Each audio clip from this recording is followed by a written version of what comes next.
এই মৃত্যু উপত্যকায় আমার দেশ, এই ৫৬,০০০ বর্গমাইল রক্তে ভেজা সবুজ প্রান্তরই আমার পতাকা।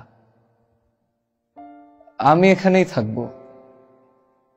আমি বসে থাকবো সন্তানহারা মায়েদের কান্নার পাশে, আজনবী যুবকের এপিটাফিন কবরের পাশে, গুম হয়ে যাওয়া মানুষের অনস্তিত্বের পাশে আমি বসে থাকবো একটা সাদা কালো ছবি নিয়ে।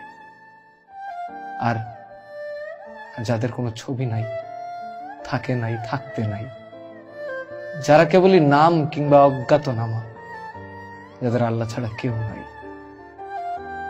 তাদের কথা তো ভুলেই যেতে হবে। এই মৃত্যু উপত্যকায় আমার দেশ, একদিকে সমুদ্র, তিন দিকে কাঁটাতার। আমি কোথায় যাব? আমি মুর্দা হয়ে ভেসে থাকবো বঙ্গোপসাগরের লবণ জলে। আমি লাশ হয়ে ঝুলে থাকবো রক্তাক্ত কাঁটাতারে। আমি ভূত হয়ে পাহারা দেব এই জমিনের তাবৎ শ্মশান ও গোরস্থান। আমি কার্ফু ভাঙা চাঁদের মতো জেগে থাকবো মিলিটারি কনভয়ের মাথার উপর। খনিদের তাবৎ বুলেটের নিশানা হয়ে আমি দাঁড়ায় থাকবো মুক্তির মিছিলের যে কোনো প্রান্তে। তবু এই মৃত্যু উপত্যকায় আমার দেশ, যার যা কিছু হারাইছে, খোয়া গেছে চিরতরে, আমি তার তা কিছু হয়েই রয়ে যাব এইখানে।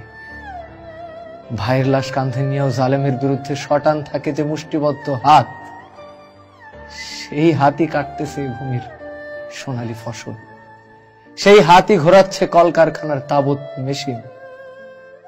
এই হাতেই লেখা হোক অনাগত আগামীর ইতিহাস। আমি সেই ইতিহাসের সকল দায় হাসি মুখে কাঁধে তুলে নেব।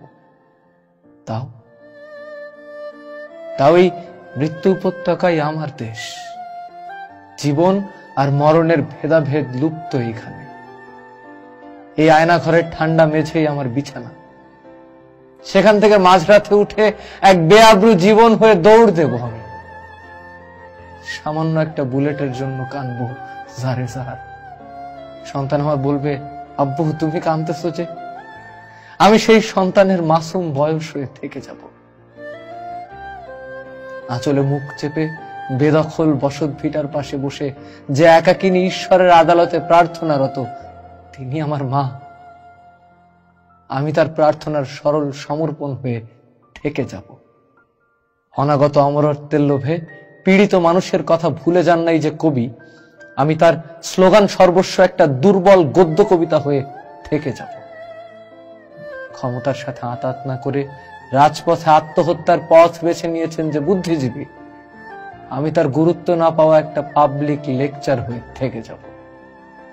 যে কৃষক কাস্তে হাতে লড়তে জানে, যে শ্রমিক হকের জন্য মরতে জানে, যে সাধু জালেমের বিরুদ্ধে ইনসাফের সুরে ধর্মগ্রন্থ পড়তে জানে, যে নারী নিভৃত নারীত্বের ব্যারিকেড ভেঙে সমস্ত নিষেধাজ্ঞার বিরুদ্ধে ইতিহাসের কর্তা হয়ে দাঁড়ায় রয়, যে মানুষ বদ্ধভূমি খুঁড়ে শনাক্ত করতে পারে ছিন্ন ভিন্ন লাশের পরিচয়, আমি তাদের ইনকেলাব রূহ হয়ে থেকে যাব।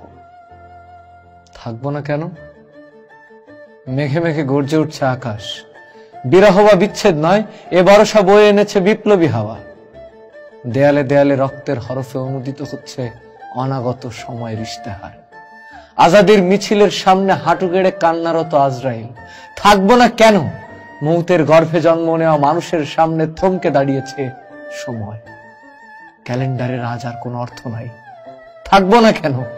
পদ্মা, মেঘনা, যমুনায় বইছে নতুন মৌজের পানি। সৃষ্টির প্রথম প্রহরের মতো লাল হয়ে উঠেছে এই জুলাইয়ের বাংলাদেশ। মারণাস্ত্রের ধাতব স্পর্শে রূহ ফিরে পাচ্ছে কাদামাটির নতুন মানুষ। এই মৃত্যু উপত্যকায় আমার দেশ, এই থমকে যাওয়া ক্যালেন্ডারই আমার সময়, এই বিস্তীর্ণ মারণভূমি আমার আজন্ম চাষবাস। বাপদাদার ঘাম ও রক্তের নুনে ভেজাই পলিমাটি আমার রোজ হাসরের ময়দান। আমি এখানেই থাকবো, এই বদ্বীপেই আমি পুনরুত্থিত হব বারবার। এবং এই মৃত্যু উপত্যকায় আমার দেশ, এই ৫৬,০০০ বর্গমাইল রক্তে ভেজা সবুজ প্রান্তরই আমার আমৃত্যু সাকিব। আমি এখানেই বাঁচবো চিরকাল, মরবো যে কোনো মরণ। মৃত্যু সজ্জায় আমারে পড়ায় ইনকিলাব জিন্দাবাদ। এপিটাফে রক্তের হরফে লেখা দিও মাতৃভূমি অথবা মৃত্যু। প্রত্যেক বিপ্লবী বসন্তে আমার কবরের সবুজ ঘাসে যেন গজায় একটা লাল টকটকা বুনো ফুল।